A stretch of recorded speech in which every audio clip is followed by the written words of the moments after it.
Agora sim, então, bom dia a todos. Hoje estamos aqui para mais uma reunião síncrona da disciplina de transformações bioquímicas, bioquímica, estrutura, propriedade e funções de biomoléculas. Hoje nós vamos falar um pouco sobre denaturação proteica. Compartilhar a minha tela com vocês. Turma, o que vocês estão vendo em teoria? Vocês já chegaram a ver a estrutura de proteínas?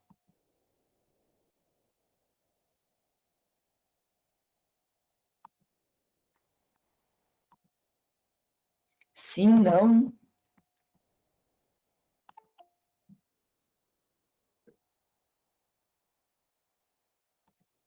Onde vocês estão exatamente?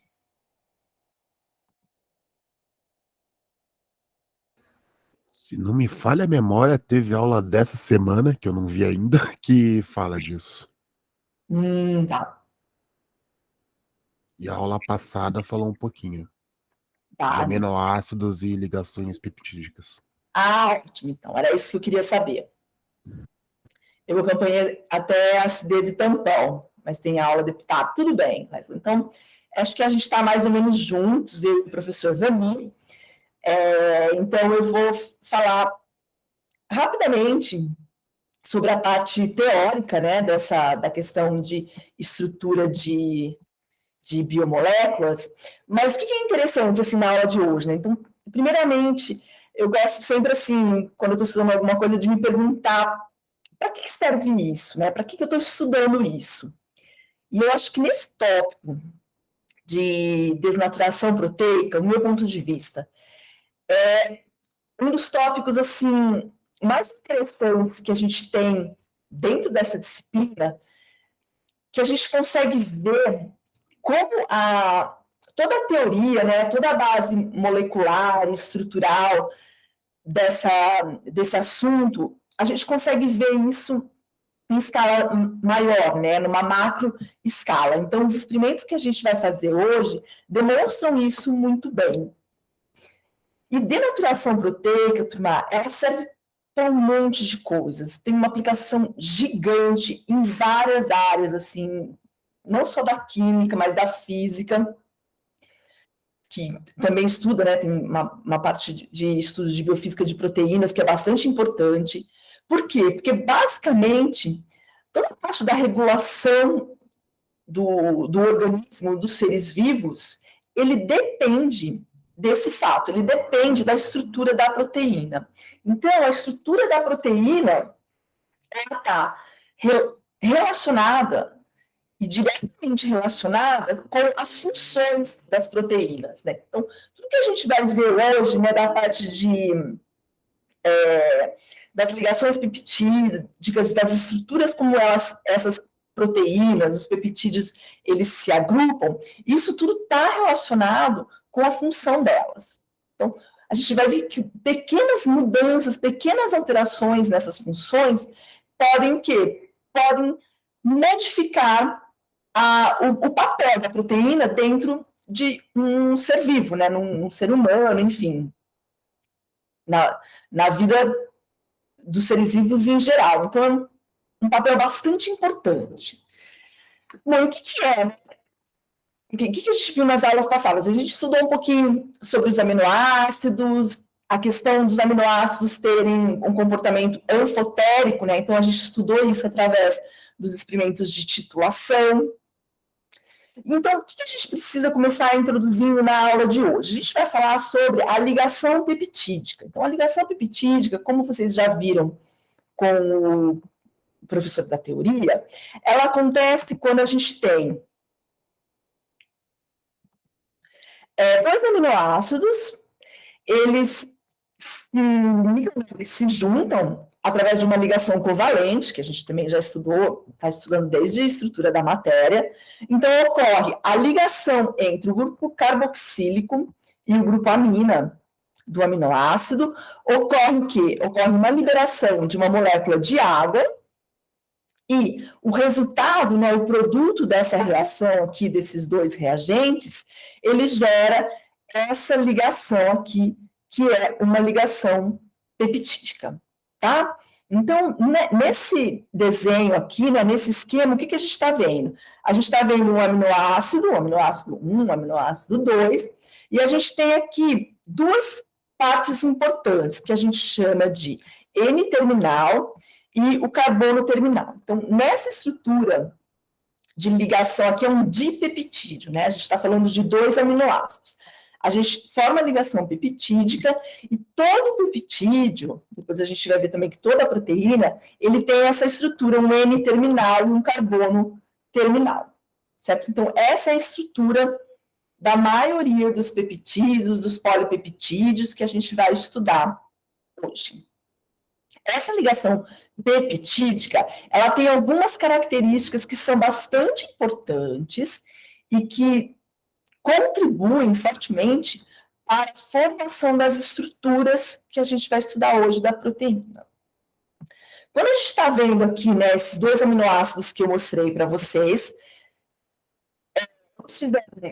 eles são ligados, né, eles formam uma ligação peptídica, e a gente tem aqui um efeito que acontece entre o número de elétrons desemparelhados do nitrogênio e do oxigênio, que é uma espécie que a gente viu lá em estrutura da matéria que esses elétrons desemparelhados, eles não são fixos, a gente representa eles como se eles estivessem presos no átomo de nitrogênio e no átomo de oxigênio, mas, na verdade, o que você tem aqui é uma espécie de uma ressonância, porque esse sistema é um sistema dinâmico, certo? Então, essa ressonância que acontece, essa mudança, né, essa configuração dos elétrons aqui, faz com que você tenha também cargas negativas e cargas positivas devido à movimentação dessa nuvem eletrônica dos elétrons desemparelhados do grupo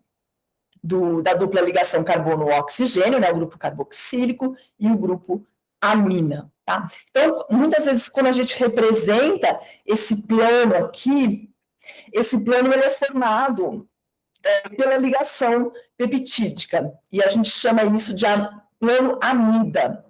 Bom? Então, não sei se vocês chegaram, vocês já devem ter visto isso, como eu disse, na teoria. É só para fortalecer aí, né? Lembrar mais esse conceito. Então, isso é bastante importante, isso representa uma característica da ligação peptídica que vai afetar toda a parte estrutural das proteínas e dos polipeptídeos. Então, mais uma vez, a gente representa isso de uma forma simples, né, simplificada, mas a gente sabe que existe uma movimentação aqui desses elétrons, o que forma essa espécie desse plano amida. Bom, e aí, quando a gente tem uma ligação entre vários aminoácidos e a formação de uma ligação peptídica, 2 ligações, 3 ligações peptídicas, o grupo amino terminal, grupo carboxil terminal ou carbono terminal, a gente tem algo desse tipo aqui. Então, o que vale ressaltar nesse desenho aqui? Bom, primeiro, o ângulo de rotação, que acontece entre esse carbono, né? Então, o carbono que está na ligação peptídica, ele é chamado de carbono alfa, tá bom? Então, quando vocês olharem aí nos livros de bioquímica e esses livros citarem ou mencionarem o carbono alfa, esse é o carbono alfa, tá bom? Então, existe aqui um ângulo, né, de ligação, uma distância também de ligação aqui de 1,46 angstroms aproximadamente, e a gente tem o quê? Né? A gente tem algumas coisas importantes aqui, né? A ligação carbono-nitrogênio, aqui o carbono alfa ligado ao carbono do radical e o carbono alfa ligado ao nitrogênio. Então, cada uma dessas ligações peptídicas, elas têm um comprimento de ligação e um ângulo de ligação característico, muito próximos em valores quantitativos, mas são característicos e dependem também dos grupos funcionais, do radical e assim por diante. Então, isso é como a gente tenta representar mais assim fielmente ao que acontece na ligação peptídica, certo? Dúvidas até aqui, turma?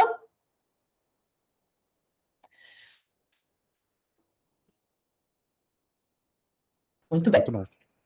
Bom, então, alguns termos importantes para a gente não confundir peptídeo, o que é peptídeo, o que é proteína.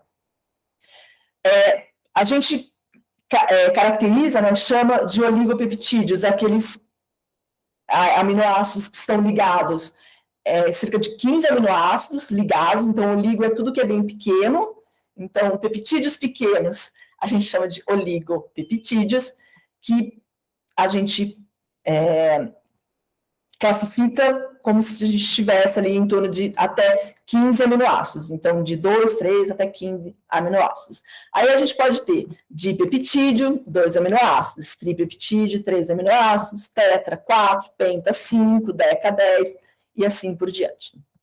Quando a gente tem uma estrutura dessa daqui, contendo de 15 a 50 aminoácidos, a gente chama de polipeptídeo, então isso é uma convenção, e acima de 50, 100 aminoácidos, a gente tem uma proteína, certo? Então, o que é uma proteína? Uma proteína, ela é formada por diversos aminoácidos, mas ela é caracterizada ou classificada como proteína se a gente estiver acima de 50 aminoácidos, né? Então, fazendo um exercício aqui, né? Se a gente olhar essa estrutura de aminoácidos. O que é esse peptídeo, né? Ele é um peptídeo tetra ou penta aminoácido. O que vocês acham? Olhando assim. Então, a primeira coisa que a gente tem que tentar analisar, né? Eu acho até que isso é um exercício que vai aparecer para vocês nas listas de teoria, é a identificação de uma ligação peptídica. Professor, como eu faço para identificar uma ligação peptídica? Bom, uma ligação peptídica, até anotei aqui, né? Ela é uma ligação que é uma ligação covalente que acontece entre um grupo amina de um aminoácido com o grupo carboxílica de um outro aminoácido. Então, onde termina um aminoácido e começa um outro aminoácido é uma ligação peptídica. Então, aqui a gente tem aminoácidos em verde, em preto e em azul, né? Então, aqui a gente tem, por exemplo, a primeira identificação aqui de uma ligação peptídica. Isso é uma ligação peptídica. Aqui eu tenho uma segunda ligação peptídica, aqui está em preto, aqui, mas é porque está errado. Na verdade, aqui a gente tem um outro aminoácido, se vocês olharem aqui, certo? Eu tenho um NH aqui que é de um aminoácido, e o grupo carboxílico de um outro aminoácido. Então, aqui temos a primeira ligação, a segunda ligação peptídica, terceira ligação peptídica aqui, e carbono duplo oxigênio, NH, eu tenho aqui uma quarta ligação peptídica. Certo? Concordam comigo? Acompanharam o raciocínio? Sim, não? Bom, se a gente tem... Repetir, por favor? A gente tem uma ligação peptídica aqui, correto? Sim. Carbono duplo oxigênio, NH. Aqui a gente tem um outro carbono oxigênio ligado ao NH, certo? Uhum. Onde mais? Aqui, carbono dupla oxigênio ligado ao NH. Então, são 3 ligações peptídicas importantes. Se a gente for dar nome para esses aminoácidos aqui, vocês não precisam decorar isso, tá, turma? Isso daí tem tabela, você pega a estrutura aqui do bichinho, olha na tabela, qualquer livro de bioquímica tem. Esse aminoácido aqui em verde é a valina. Esse aminoácido aqui em preto é a glicina, esse outro pretinho aqui é a serina, e esse em azul é a alanina. Então, aqui o N terminal, o grupo carboxílico, carbono terminal, certo? Essa é uma maneira que eu posso representar o meu aminoácido. Né? Então, para escrever, representar de uma maneira mais fácil, eu posso usar esse sistema aqui, que são as 3 letras iniciais do aminoácido, o nitrogênio terminal e o grupo carboxílico terminal. Portanto, se eu tenho 1, 2, 3, 4 aminoácidos, eu tenho um tetrapeptídeo.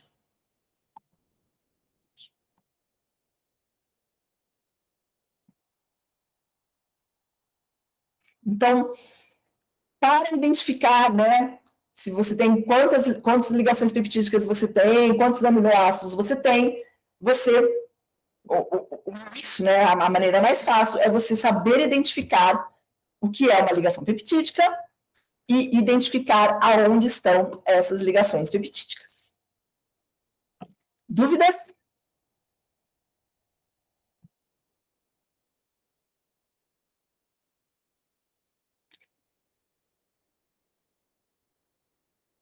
Não?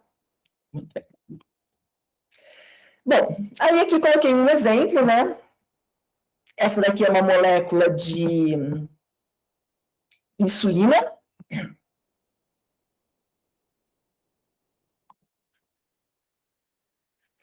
Então, também, isso é uma maneira de representar que a gente vai ver bastante nos livros, né? Então, você tem essa estrutura aqui que a gente desenha como se fosse um colar de contas, certo? Cada bolinha dessa, cada bolotinha é um aminoácido, e eles vão se ligando, e aqui eu coloquei ligação, a gente vai falar um pouquinho dela depois, que pode ocorrer um aminoácido específico, que é a cisteína. A cisteína ela tem um enxofre na sua estrutura principal. E quando você tem dois aminoácidos que se aproximam, duas cisteínas que se aproximam, eles podem ter essa ligação, que é um tipo de ligação covalente, e a gente chama de pontes de sulfeto. Tá? Então, essas pontes de sulfeto são ligações químicas que ocorrem entre dois aminoácidos. Então, isso pode estar... Aqui eu represento, né, a insulina bovina, ela é formada por 2 tipos de cadeia, a cadeia A e a cadeia B. Então, ela é uma proteína, certo? A nossa insulina também dos seres humanos também é um tipo de proteína, tá bom?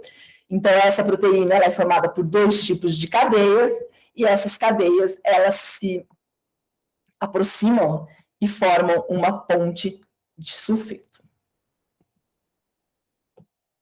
Essas pontes de sulfeto, né, que eu falei que acontece para esse aminoácido aqui, é meio que uma reação de equilíbrio eletroquímica, né? Então, o que acontece? Você tem aqui a perda dos hidrogênios, né? Então, você vem aqui nesse sentido da reação, esses 2 hidrogênios, eles saem das 2 moléculas de cisteína, e quando eles saem, né, ocorre a perda de 2 elétrons, e esses 2 átomos de enxofre, eles se ligam e formam uma ponte de sulfeto.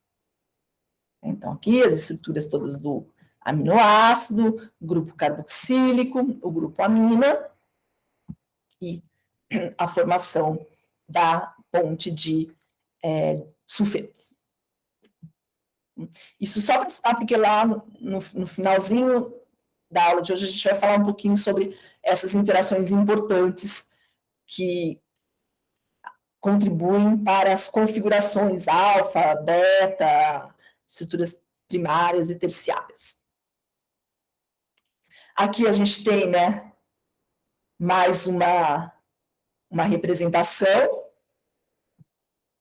certo, das ligações aqui amida. Então, a gente vê esse outro essa outra representação de um outro tipo de peptídeo, né, de oligopeptídeo, aqui no caso, a gente tem 3 aminoácidos, e aqui a formação das ligações amida.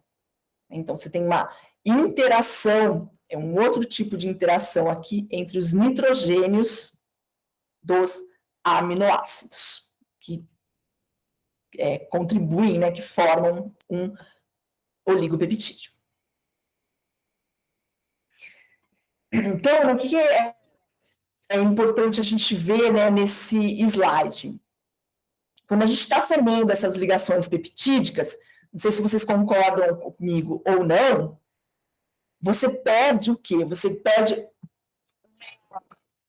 funcionalidade, uma característica que são os grupos ionizáveis carboxil e amino. Então, todos aqueles grupos que a gente estudou na aula passada, que a gente viu os ensaios de titulação, a variação do pH da solução e a formação de grupos ionizáveis, essa característica, quando você forma a ligação peptídica, você perde, certo? Então, essas cadeias laterais, elas acabam contribuindo de forma mais significativa para propriedades como solubilidade, a forma, a estrutura da proteína e a carga da proteína, né? Então, como a gente perde essas importantes interações aqui, né, que são os grupos funcionais dos aminoácidos, né? A gente, quando faz a ligação peptídica, a gente perde essa propriedade dos aminoácidos. O que a gente começa a ver na proteína? A gente começa a ver que esses grupos, até os grupos ionizáveis dos radicais, e esses grupos aqui carregados, nitrogênio, oxigênio, eles acabam sendo importantes ou significativos para questões como a carga, solubilidade, formação da proteína. Então, isso a gente vai ver hoje no nosso experimento, turma. A gente vai fazer alguns efeitos aí, a gente vai forçar alguns efeitos que vão interferir nessas questões, nessas propriedades físicas dos oligopeptídeos, dos peptídeos e das proteínas, né, que é solubilidade, carga, forma e algumas outras propriedades físicas importantes dessas proteínas. Ficou claro? Dúvida. Bota anterior. Ali forma um dipolo induzido? Esses aminoácidos acabam gerando alguns dipolos induzidos? Sim, podem gerar. Legal. A gente vai ver que pode ter até algumas, por exemplo, a hemoglobina, ela tem metal, não tem? Ela tem o ferro na estrutura dela. Então, pode gerar algumas daquelas ligações íon-dipolo, que a gente viu lá na estrutura da matéria, a gente viu em transformações químicas. Legal. Então, assim, se a gente for ver, é um sistema muito rico, né, turma? Todas aquelas ligações intermoleculares que a gente estudou, a gente vai ver praticamente todas elas aqui quando a gente estiver falando das proteínas. Então, aí vai depender assim, do radical que a proteína tem. Então, se o radical é um radical mais polar, um radical apolar. Alguns aminoácidos, eles têm o anel benzeno na sua estrutura de radical. Então, isso vai configurar para a proteína uma característica mais apolar. Né? Então, se ele tem uma cadeia carbônica grande ou uma cadeia carbônica pequena, se no radical ele tem nitrogênio, oxigênio, mais ou menos, isso também vai interferir nas questões da proteína ser polar ou apolar, se ela vai dissolver num solvente ou se ela vai dissolver em água. Né? Então, é uma gama bastante grande, né? Muito grande mesmo, de possibilidades que você vai ter. E isso é fantástico, turma. Então, assim, eu acho, como eu disse no começo da aula, aqui a gente pode ver nessa questão de denaturação da proteína, a gente pode brincar com todos esses efeitos, né? Dá para fazer uma série de coisas, né? E a gente usa esse recurso para entender como essas proteínas funcionam, né? Então, o que pode, no seu organismo, por que algumas pessoas, por exemplo, têm problemas de insulina, né? Então, tem diabetes, tem uma doença, a diabetes é causada por quê? Por causa de uma insuficiência biológica, vamos dizer assim, né, uma perda de uma característica biológica da proteína, né, que não funciona direito. Então, a gente consegue entender por que não funciona direito estudando essas interações. Mais alguém? Mais alguma dúvida? Então, e o que são essas estruturas que a gente fala toda hora, né? Então, toda hora eu estou falando, desde a aula passada, vai mudar o pH, vai afetar o grupo ionizado, vai afetar a estrutura, vai aquecer, vai afetar a estrutura. O que são essas estruturas? A gente tem 3 estruturas principais, que são as primárias, secundárias e terciárias. Então, falando resumidamente, a primária, ela é a sequência, né, daquele filamento, vamos dizer assim, da proteína, né? Então, ela vai ser um grupo de aminoácidos, peptídeos, oligopeptídeos, polipeptídeos, que fazem parte da estrutura de sequenciamento da estrutura primária.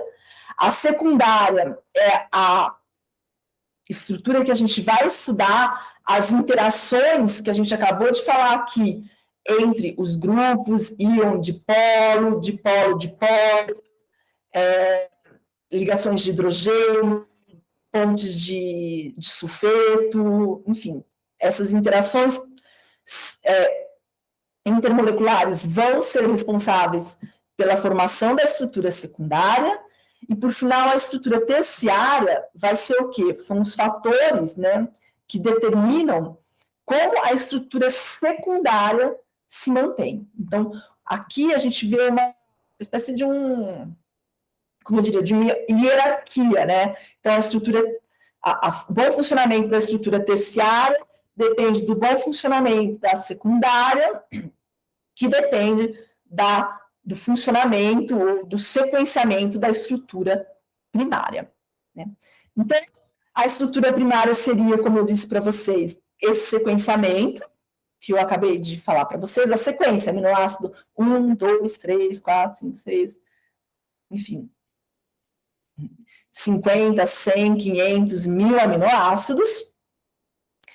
Quando a gente começa a observar as interações entre esses aminoácidos, a gente vai ver que essas interações, elas provocam uma estrutura, que é a estrutura secundária, né? Então, a interação aqui, né, essa fita verde passando aqui, mostra a interação do aminoácido 1 com o 2, com o 3, com o 4, com o 5.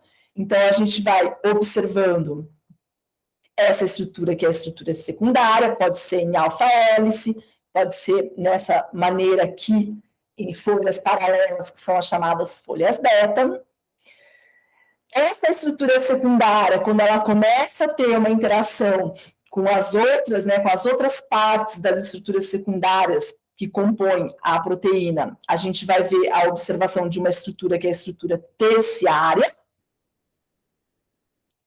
E além da estrutura terciária, a gente vai ter depois interações entre essa estrutura terciária que vão formar a estrutura quaternária das proteínas. Então, aqui, eu coloquei aqui embaixo, dá para ver a hemoglobina, né, que possui essa estrutura quaternária. Nem todas as proteínas possuem estrutura quaternária, a gente vai ver isso daí, vocês também vão ver mais coisas na teoria, mas geralmente quando a gente tem mais de um tipo de polipeptídeo que faz parte daquela proteína, isso vai acabar gerando uma estrutura, que é a estrutura quaternária, né?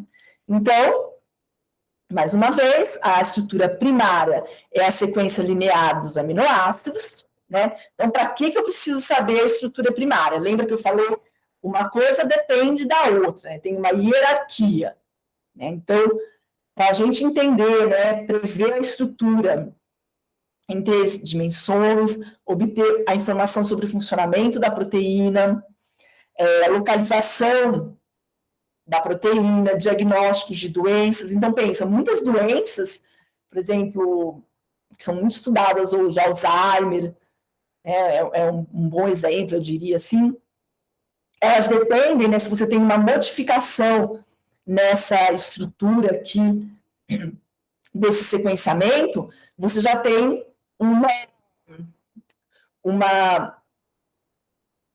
maneira de identificar um tipo de doença que o indivíduo tem, né? Então, muitas doenças, por exemplo, neurológicas, se aplicam a isso. Então, uma pequena mudança nesse aminoácido, ele pode fazer com que aquela proteína ela tenha um problema, vamos dizer assim, e a estrutura dela, a função dela no corpo acabe sendo prejudicada.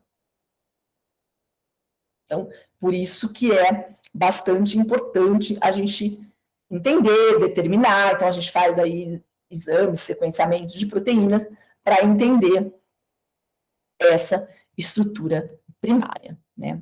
Então, como eu falei, como se determina? É sequenciamento mesmo. Você pega, né, isola aquela proteína e usa métodos de cromatografia, enfim, espectrofotometria, para determinar o sequenciamento dessa proteína.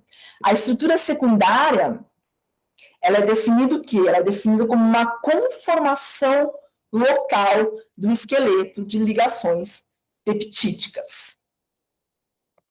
Né? Então, o arranjo daquele oligopeptídeo, daquele polipeptídeo dentro da proteína, o arranjo desses átomos vai determinar o arranjo espacial e a estrutura secundária. Então, vamos ver aqui um exemplo, né?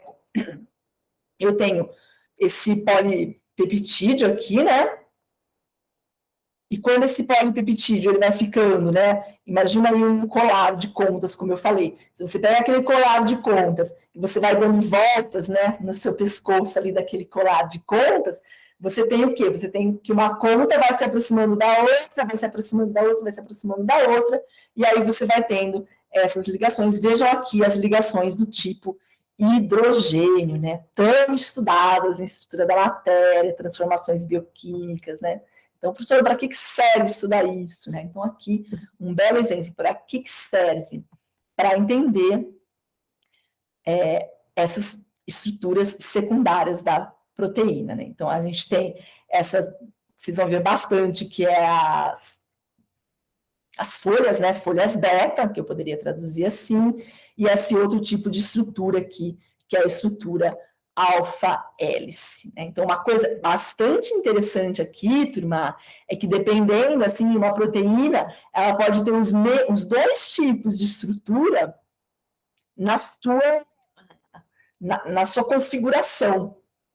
Então, algumas proteínas que são formadas por dois tipos de polipeptídeos diferentes, eles podem ter na mesma conformação estrutural, tanto essa organização como folhas, tanto como essa organização aqui como alfa. Vejam aqui, ó, o colar de contas que eu falei para vocês, ó, tá vendo? Você vai,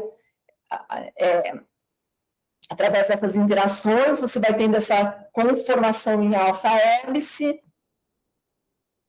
E aqui eu vejo aqui, ó, esse desenho é bem bacana, valina, histidina, tirosina. Então, a gente tem esse tipo, e isso é a estrutura, né, secundária de uma proteína. Que a gente pode determinar por raio-x também, né, esqueci dessa técnica, né, essa daqui é um exemplo de uma enzima que é a triose fosfato isomerase. Ela tem 247 aminoácidos na sua estrutura, né? Então, vejam que dentro, como eu acabei de falar, alfa-hélice, folha beta, tem essa que eu traduzi aqui também como voltas beta, né? Voltas beta são essas regiões aqui que você tem uma espécie de uma volta aqui, ó, tá vendo? Na estrutura da proteína. Então, você tem alfa-hélice, alfa-hélice, alfa-hélice, aqui você tem um pouquinho de folhas beta, e essas voltas beta. Né? Então, vejam aqui também uma outra maneira de mostrar os aminoácidos aqui, né? Vermelho, laranja, amarelo, verde, azul, e assim por diante. Então, Essa é uma maneira também que a gente pode desenhar para exemplificar. É claro que não é tão simples assim, mas é uma maneira que a gente usa para exemplificar essas estruturas secundárias. E, por final, né, a estrutura terciária. A estrutura terciária é mantida, né, por aquelas interações que a gente acabou de discutir. Lembra no slide anterior que eu falei das interações hidrofóbicas, hidrofílicas, eletrostáticas, né? Então, a estrutura terciária, ela aparece por conta dessas interações, né? Então, você tem a estrutura helicoidal, a estrutura de folha. Aí, quando você consegue, olha aqui que eu falei da hemoglobina, né? Quando você tem uma interação íon-metal, por exemplo, você tem uma conformação espacial que é provocada por causa dessa interação. Ligações eletrostáticas, pontes de hidrogênio, pontes de sulfeto. Lembrando que as pontes de sulfeto são para o aminoácido cisteína, que tem enxofre na sua composição. E estrutura, então, né, tem, como eu falei, várias maneiras da gente representar isso. Vejam aqui um exemplo de ligações hidrofóbicas, né, que aparece quando você tem um radical que tem uma quantidade grande de carbonos, hidrogênios. Então, aqui você começa a ter interações hidrofóbicas. Se você dissolver na água essa proteína aqui, provavelmente a água vai ter uma dificuldade para fazer a solvatação e separar esses grupos aqui. Então, o que vai configurar para a gente, né, se a minha proteína, quando eu for trabalhar com a minha proteína, eu vou dissolvê-la em água, se eu vou dissolvê-la em um sal, se eu vou dissolvê-la em um solvente orgânico. Pontes de sulfeto, ligações iônicas, né, interações iônicas, uma série mesmo de interações que podem ocorrer dentro de uma proteína. E, por final, a estrutura quaternária refere-se à organização das subunidades em uma proteína com múltiplas subunidades, né? Então, quando a gente fala múltiplas subunidades, eu quero falar de um oligômero, né? E essas subunidades, elas podem ser ou idênticas ou diferentes. Então, quando você tem subunidades dentro de uma proteína que são diferentes, ou seja, polipeptídeos ou oligopeptídeos que são diferentes, isso vai afetar a estrutura ou vai fazer essa conformação da estrutura quaternária. Então, são subunidades que são mantidas juntas por muitas interações não covalentes, né? Então, o que são essas interações não covalentes? Essas que a gente acabou de ver. Interações hidrofóbicas, interações por pontes de hidrogênio, interações de sulfeto. Então, essas interações determinam a estrutura quaternária. Então, professora, se eu quiser lá bagunçar a estrutura quaternária, se eu quiser bagunçar a estrutura quaternária, eu posso mexer com esses aspectos aqui da minha proteína, né? Então, dissolver em álcool ou em água, mudar o pH para balançar, né? Para provocar um distúrbio aí nessas ligações iônicas, e aí eu consigo afetar e brincar aí com a minha estrutura quaternária, né? Então, como eu falei, né, já tinha falado o exemplo da hemoglobina. A hemoglobina humana, ela é formada por diferentes polipeptídeos, e além dos polipeptídeos, ela tem na sua estrutura a questão do metal, né, do ferro, que é representado por esse quadradinho aqui. Então, o ferro ele se liga nessa estrutura da hemoglobina, e forma o que a gente chama de um tetrâmero, né? Então, você tem estruturas de alfa-hélice, alfa-1, alfa-2, né? Dois tipos de estruturas diferentes, estruturas secundárias, beta-1, beta-2, 4 tipos de estruturas diferentes. Então, quando você tem essas formações, essas regiões que têm estruturas secundárias diferentes, isso faz com que você tenha uma estrutura ou uma conformação que é a estrutura quaternária. Então, alguns exemplos, né, para né, onde essas estruturas elas estão presentes.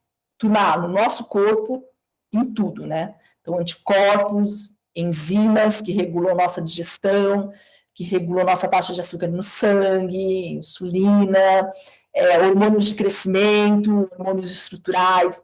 Então, a gente sabe, né? Vocês vão ver aí provavelmente na teoria, vários desses exemplos do quão importante essas proteínas são no bom funcionamento do sistema, né, do equilíbrio químico do sistema do corpo humano. Então, nossos anticorpos são proteínas, os nossos receptores de membrana, né, que entram, que saem numa proteína, dentro de uma célula, né, de uma membrana celular, isso é tudo regulado por proteínas específicas, nossos hormônios de crescimento, que são hormônios estruturais. Então, todas essas funções, elas são funções e boas funções por causa dessas estruturas primária, secundária, terciária e a estrutura quaternária. Então, alguns exemplos. Aqui não precisa, né? Coloquei como uma maneira aí, uma curiosidade, vamos dizer assim, né? Não precisa estudar como funciona o anticorpo, nem nada disso, mas só para a gente entender aqui, a gente tem a parte aqui do nosso anticorpo, que tem os antígenos determinantes, né, e os antígenos que vão reconhecer os vírus. Então, vejam como é complexo essa proteína. Ela parece um robozinho, né? Então, a gente tem aqui várias proteínas, dentro dessa proteína, a gente tem várias estruturas diferentes que são responsáveis pela ligação antígeno-anticorpo, né? Então, a gente tem aqui também essa representação em forma de Y, que é muito comum, que a gente vai ver nos livros dos modelos antígeno-anticorpo, que mostra aqui, olha, a proteína, a forma como ela se... É uma representação esquemática, tá, turma? As ligações de sulfeto, a forma com que elas se organizam estruturalmente. E nessa formação, a gente tem sempre, do lado de fora, a gente diz, um domínio que é o quê? Né? Que vai variar dependendo do anticorpo que está sendo requisitado pelo seu corpo. Então, agora, né, na SARS, Covid, né, quando a gente toma vacina, é com esses tipos aqui de proteína que a gente está trabalhando. Vejam aqui, né, essa representação um pouquinho maior aqui, ó, do Y. Veja quantas proteínas enoveladas, olha, a gente tem aqui, proteínas diferentes, dentro desse modelo aqui do meu anticorpo. E aqui a forma espacial dele. Então, tem vários sites aí, tem vários desenhos bacanas nos livros de bioquímica que mostram essas proteínas. Olha, vejam o importante aqui, ó, a interação das pontes de sulfeto na estrutura do anticorpo. Então, é muito bacana, turma. Para que serve estudar a degeneração de proteínas que a gente vai ver hoje? Ela serve para tudo isso. Tem toda essa gama de aplicações. Temos também, como eu falei, nas paredes celulares, né? Então, aqui tem uma... Lembra lá há 2 aulas atrás que a gente viu as micelas? Então, a gente viu aqui os fosfolipídios, eles compõem a parede celular. Então, toda a parte dos receptores de membrana, fatores de crescimento, né, que vai determinar se a gente vai crescer mais ou menos quando é criança, né, os hormônios, neurotransmissores. Então, eles ficam localizados aqui, ó, na parede celular. E aí, né, o bom funcionamento dessa estrutura secundária, alfa-hélice e tudo mais, ela depende, né, é importante para que essa troca, né, de receptores ela aconteça de maneira ideal. Então, realmente tem um monte de coisa, mas vocês vão ver aí uma série de exemplos nos livros, no YouTube, basta dar uma fuçada. Então, aqui tem esse outro exemplo aqui de um hormônio de crescimento, né, que são hormônios que são proteínas. Então, isso daqui é a insulina, é um hormônio muito importante para a gente, né, não só para controlar os níveis de açúcar no sangue, mas também é um hormônio de crescimento. Agora eu vou falar um pouquinho. Deixa eu ver onde está a minha. Queria mostrar para vocês um hormônio. Aqui. Depois eu falo aqui. Vamos lá. Vamos ver então o que a gente vai fazer na aula de hoje. Desculpa, turma. Na aula de hoje, como eu falei, a gente vai falar um pouquinho sobre desnaturação proteica, né? Então, tipos de desnaturação. Então, a gente vai fazer alguns experimentos na apostila, não sei se vocês já tiveram a oportunidade de entrar lá e dar uma olhada. A gente vai fazer um experimento que a gente vai ver, né, a denaturação e o desbalanço daquelas estruturas que eu acabei de mostrar para vocês através de atividade enzimática. Então, como é que a gente vai fazer isso? A gente vai pegar uns extratos vegetais, é conhecido da literatura que esses extratos vegetais, como algumas proteínas do mamão e do abacaxi, é conhecido que essas frutas têm enzimas que afetam a estrutura secundária, terciária e quaternária de algumas proteínas. Então, a gente vai fazer esse exemplo aqui usando como proteína, como de proteína a gelatina e como modelo de fator denaturante esses extratos vegetais dessas frutas. A gente vai estudar também o efeito da temperatura na atividade enzimática e depois os efeitos do etanol em clara do ovo. Então, também é conhecido que a clara do ovo tem muita proteína, né? Então, a gente está falando aqui basicamente de uma proteína que se chama albumina, que é predominante na clara do ovo, e a gente vai jogar um pouco de etanol nela e ver o que acontece com a clara do ovo. Alguém chegou a ver esses experimentos, turma?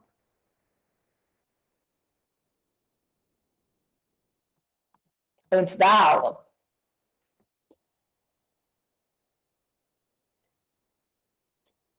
Pessoalmente, não.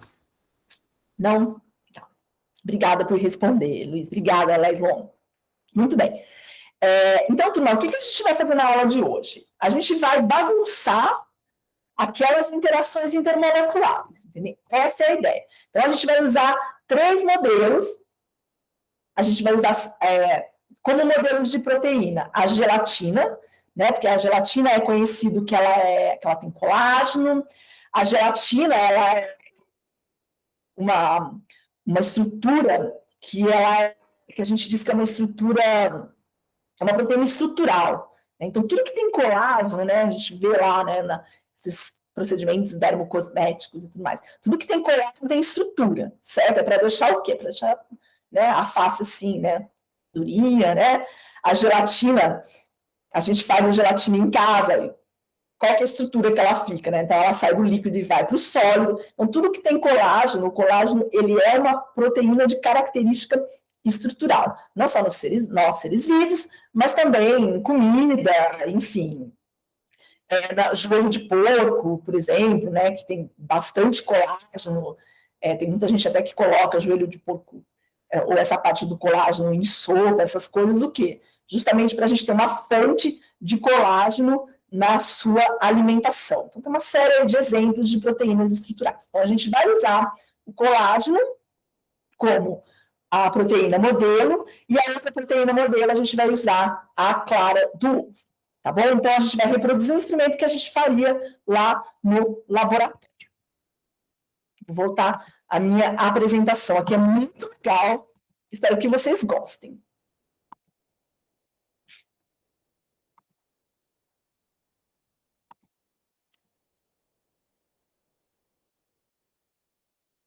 E aí, depois eu falo sobre a atividade para entrega, que a gente vai usar uma atividade diferente, que é a wiki colaborativa. Bom, então, o que são agentes denaturantes de uma proteína? Calor é um agente denaturante, a gente vai trabalhar com ele hoje, a gente vai promover o aquecimento e vai ver o que esse aquecimento faz na função do colágeno, que a gente está estudando, na função da gelatina.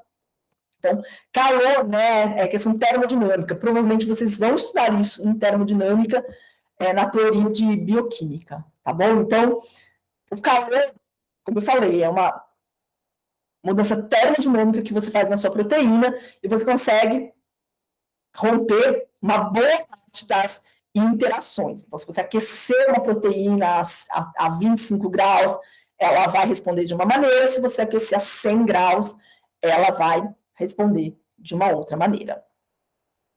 Variação do pH, né? Então, a gente viu a semana passada a importância da variação do pH na questão de ionização dos aminoácidos, e aqui a gente vai ver, né? Lembra que eu falei? Aqui a gente perde um pouco essa questão da ionização dos grupos amina e grupo carboxílico, porque esses grupos eles vão estar presos em uma ligação covalente, mas o pH, ele vai fazer o quê? Ele vai mudar toda a questão de interações entre as cargas, de uma estrutura quaternária, de uma estrutura terciária, ele vai mudar o balanço dessas cargas, ele vai afetar, vou colocar mais cargas positivas ou negativas, ele vai afetar o balanço das cargas. Então, pH e adição de sal, eles vão interferir nas interações eletrostáticas. A gente viu que tem, assim, milhões, né, de interações eletrostáticas acontecendo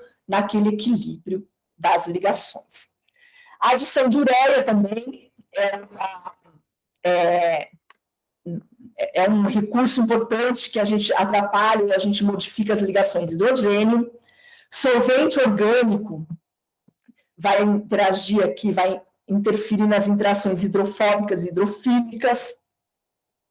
Mercapto etanol vai interferir nas pontes de sulfeto. Então, essa lista aqui é uma lista de agentes desnaturantes. Muito bem. Vamos ver um pouquinho esse vídeo que mostra que a desnaturação da proteína com o pH.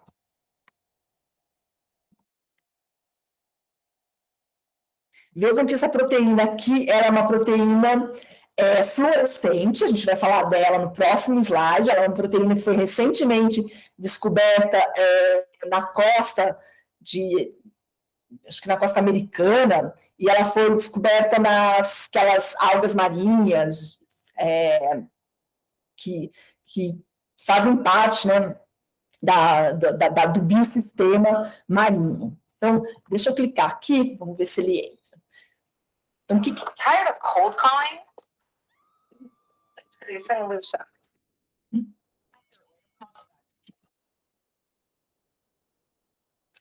Então, depois que vocês tiverem aqui as legendas, tá bom? Se alguém tiver dificuldade no inglês, pode colocar aqui as legendas.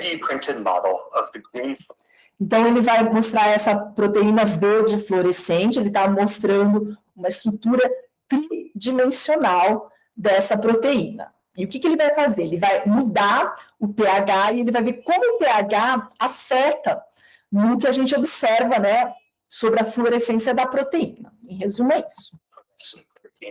This protein, which was originally found in jellyfish, gets its name because it glows green under specific conditions.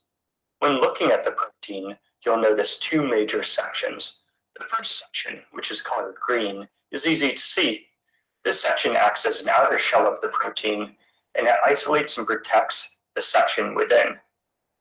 Inside the shell, there's a small section depicted here in red and light blue. This section of the protein is called a chromophore, and it's the part of the protein that actually fluoresces or glows. In this model, the white connectors here represent hydrogen bonds.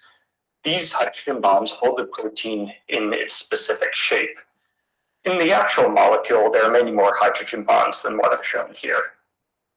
The hypothesis in this demonstration is that if we expose this protein to a strong acid, the hydrogen bonds will break, denaturing the protein, and will cause it to stop glowing. Let's see what actually happens. This is a sample of the real green fluorescent protein. Before we add any acid, we need to find the initial pH of our solution.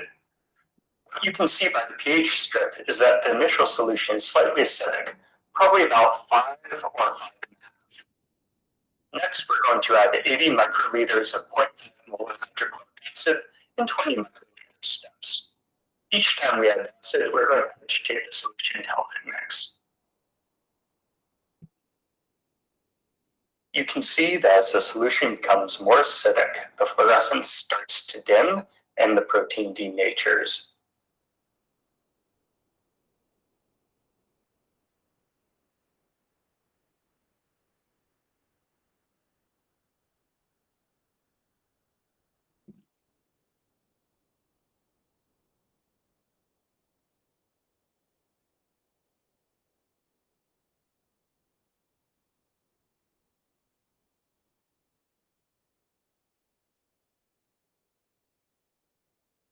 At this point, the solution has completely stopped fluorescing, so let's go ahead and test the pH again.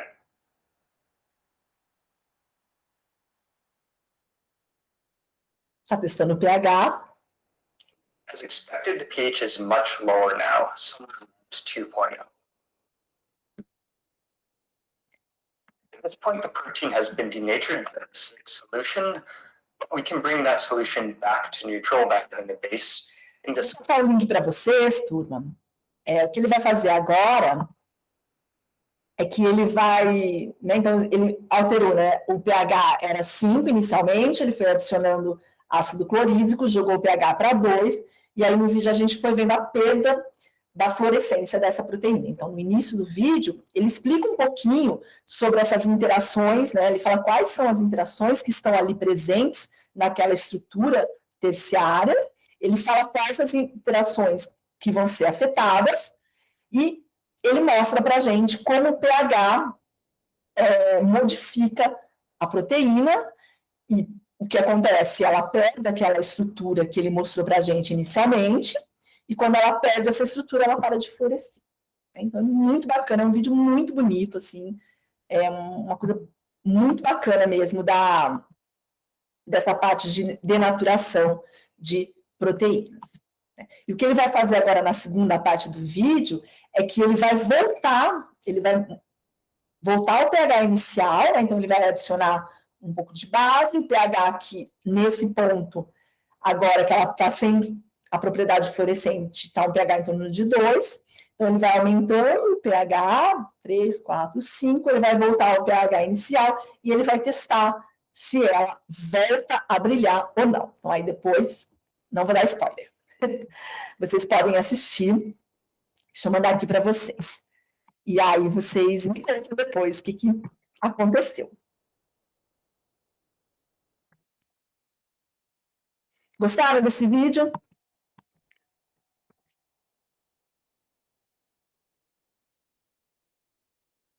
Espero que vocês tenham gostado. É muito legal, né? E essa proteína, como eu falei para vocês, ela foi recentemente descoberta, assim, vou mostrar aqui para vocês, ela foi um prêmio Nobel, esses senhores aqui,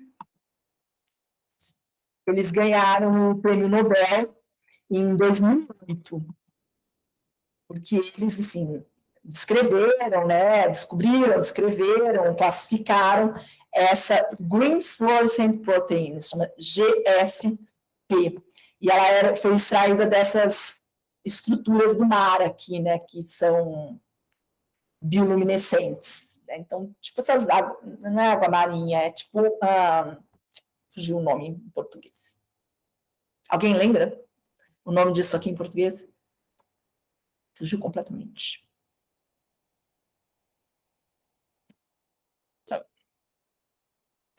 Alguém falou aí? Deixa eu ver.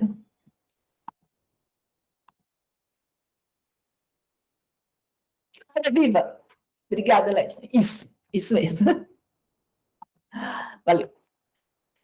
Bom, e essa proteína, assim, agora, assim, se vocês procurarem na literatura, joga no Google Acadêmicos lá o nome dessa proteína, a gente tem milhões de estudos sobre elas. Ela é muito utilizada para marcar, né? Por exemplo, quando você está fazendo estudo com animais, com insetos, ela é uma proteína marcadora, né? Porque você consegue o quê? Você coloca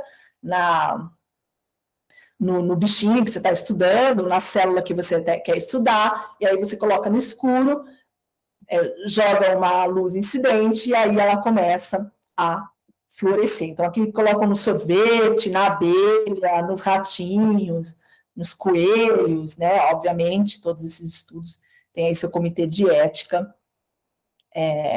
relacionado aí com cada um desses experimentos, né? Então, essa proteína é um estudo bem bonito, assim, da variação do pH e como a variação do pH vai interferir nessas relações aqui. Lembre-se, variação de pH muda estruturas eletrostáticas, com relações eletrostáticas dentro da nossa proteína. Bom, turma, então vamos ver a aula de hoje, né? Vamos ver o que interessa aqui. Na aula de hoje, a gente vai simular, como eu falei, alguns experimentos de atividade enzimática de extratos vegetais, tá bom? Então, tem esse vídeo aqui lá no Moodle, eu não vou passar aqui. O que a gente vai fazer? A gente vai...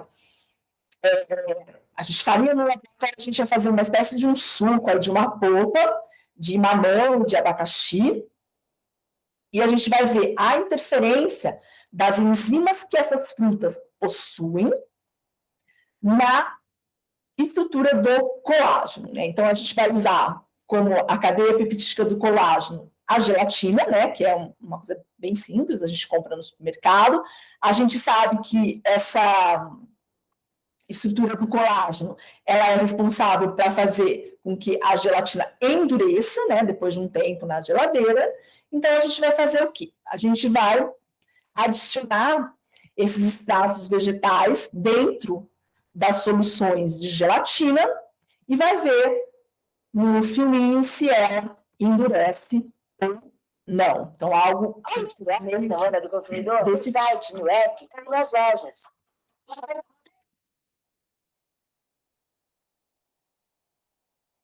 Esperar passar aqui os anúncios. É um plano com BT, isso mesmo.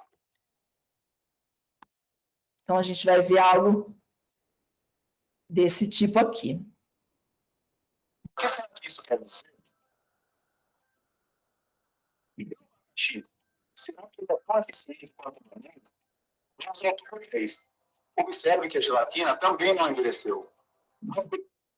E uma coisa bem importante aqui, Sempre que a enzima vai digerir o colágeno.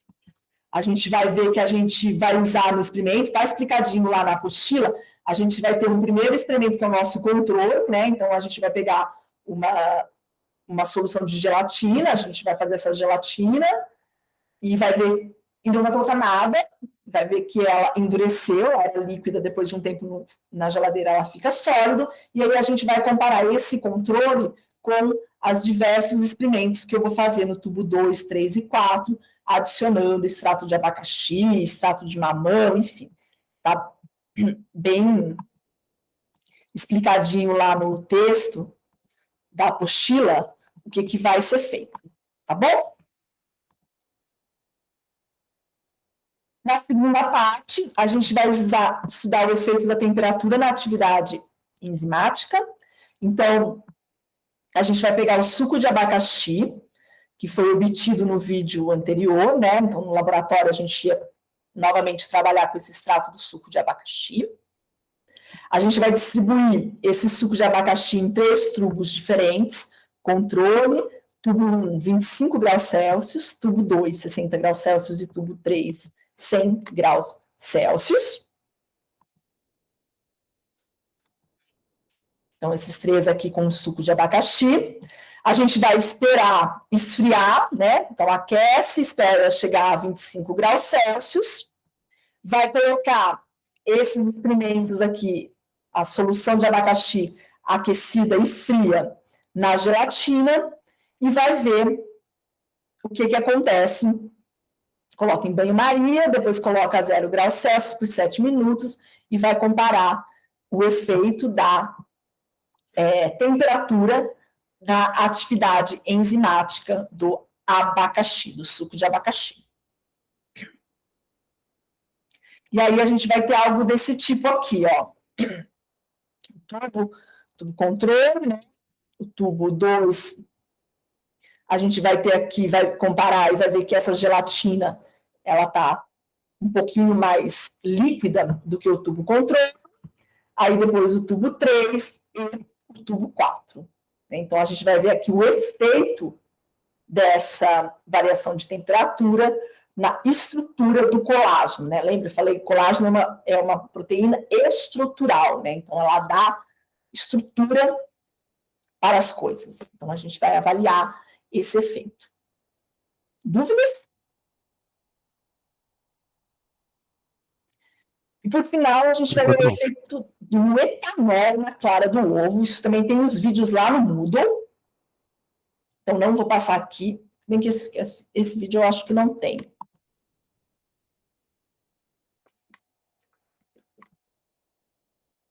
Vou passar esse vídeo aqui para vocês. I'm Dr. Melissa Wilson Sayers. I'm an assistant professor in the School of Life Sciences here at Arizona State University. My lab studies genetics, and something that's really fascinating to me is that while every cell in your body has the same DNA in it, it's the proteins that make each of your cell types different from each other. It's why your hair is not the same as your eye, as your nose. Proteins are long molecules that have a specific three-dimensional shape. And what proteins can do is a lot. They can detect signals, they can feed signals, they can regulate your body temperature, they can help your cells recognize the nutrients that they need. But what's really critical is that they have to maintain that three-dimensional shape. It's a really specific structure. And if they experience conditions outside of their normal range, they'll denature or they'll fall apart. And so today, what are we going to do?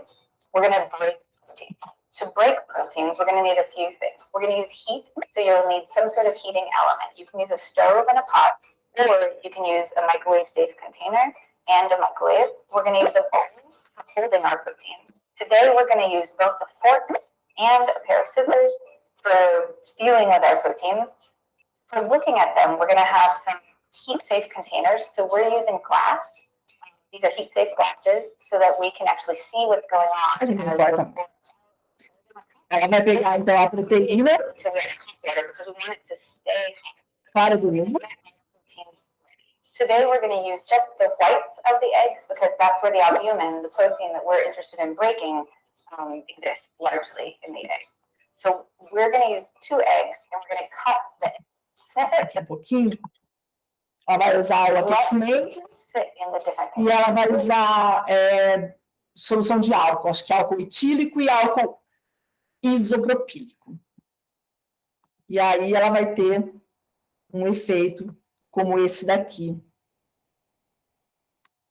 Uma observação desse tipo aqui, tá vendo? Que o álcool deixa a proteína aqui, deixa a clara do ovo meio que durinha. Então, tem várias... Tem esse vídeo e tem outros também lá no Moodle. Vocês podem estudar. E é isso, turma. Deixa eu ver se tem mais alguma coisa aqui.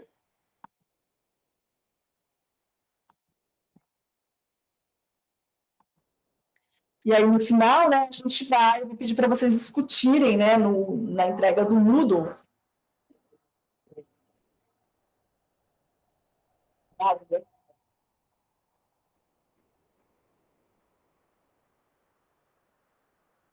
A gente vai discutir esses efeitos aqui, né, do suco de abacaxi sobre o colágeno, o efeito da temperatura, discutir o efeito do etanol nas proteínas em solução, qual o princípio do efeito, falar um pouquinho sobre essas enzimas que tem nas frutas, enfim.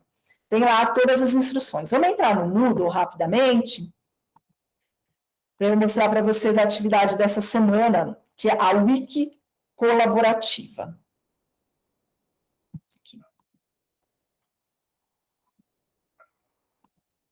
Aqui. Então, depois que vocês estudarem, né, olharem aqui as informações, né, da denaturação proteica, tem vários vídeos aqui, tá bom? Vou aumentar um pouquinho. Estão vendo aí? Uhum. Assistam esse vídeo, é bem bacana, né? Ele vai falar um pouquinho sobre essas estruturas, tem alguns desenhos bacanas. Vai falar sobre as proteases. As proteases são essas enzimas que a gente vai trabalhar hoje no suco, né? Então, é uma classe de enzima que é importante para alguns papéis aí fisiológicos. Então, as proteases a gente vai falar hoje do abacaxi e do mamão. Proteases são enzimas que quebram proteína, né? Proteína, ase, quebra. A gente vai usar gelatina e tudo mais, então depois que vocês estudarem e olharem todos esses vídeos aqui, vocês vão... Esse vídeo é bem nojento. Não sei se vocês assistiram ou não, mas enfim. Não assistam de estômago cheio, tá bom? Muito bem. Aí vocês têm, né, o questionário de autoavaliação, que é o que vocês vão responder individualmente. Então, esse questionário se mantém, como a gente está fazendo até agora na disciplina, correto? E além do questionário de autoavaliação, a gente vai ter esse trabalho em grupo, que é a wiki colaborativa, né? Então, tem todas as instruções aqui. Vocês vão responder aqui a questão 1, questão 2 e questão 3, e vão poder editar. Vou entrar aqui no modo estudante.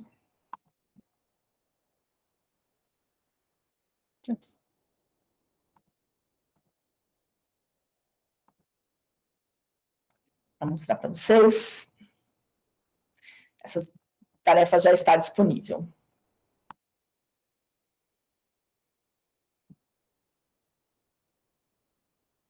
Aqui. Bom, então aqui, né, provavelmente vocês vão entrar aqui, vocês não vão ter essa visão aqui de todos os grupos, mas vejam que eu dividi uma wiki colaborativa para cada um dos grupos que foram formados, né, por isso a importância de vocês entrarem naquela planilha e ver em que grupo que vocês estão, foram colocados, quem não tinha grupo ou quem tinha grupo, vale a pena dar uma olhada lá, e aí vocês vão clicar na atividade. Então, eu estou dentro desse grupo aqui, aminoácidos, e os demais grupos eu não consigo entrar porque o meu nome não está dentro dessa atividade. Então, isso é o que vai acontecer. Eu fiquei nesse grupo aqui só para usar como exemplo. E aí, então, a gente vai clicar aqui e todas as instruções estarão disponíveis. E dentro desse grupo, né, vocês vão poder conversar entre vocês, né? Então, isso que é legal dessa wiki colaborativa, né? Porque vocês vão poder construir juntos a resposta da questão. E isso vai ficar gravado, né? Vai ficar num relatório, que aí depois eu vou poder entrar e vou poder ver quem participou, quem fez as questões, quem não fez, enfim, todos do grupo podem editar, então isso é bastante importante, tá?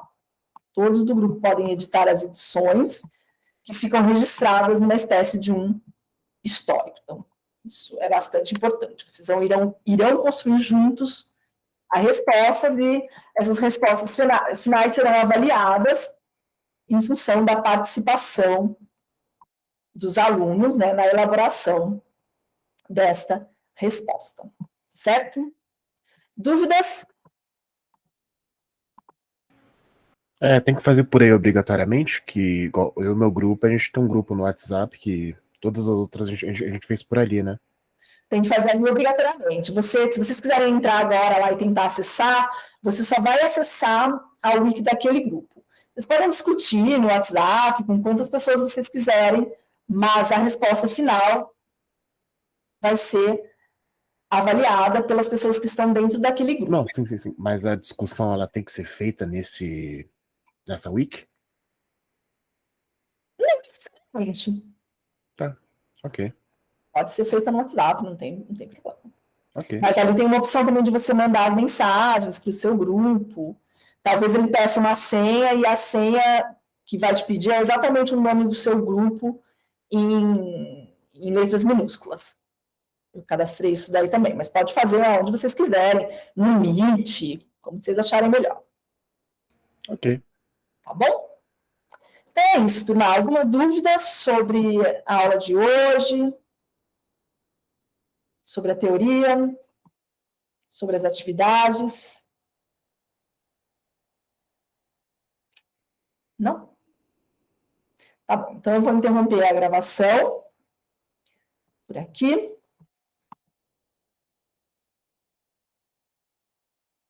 Então, tchau, turma, até a semana que vem.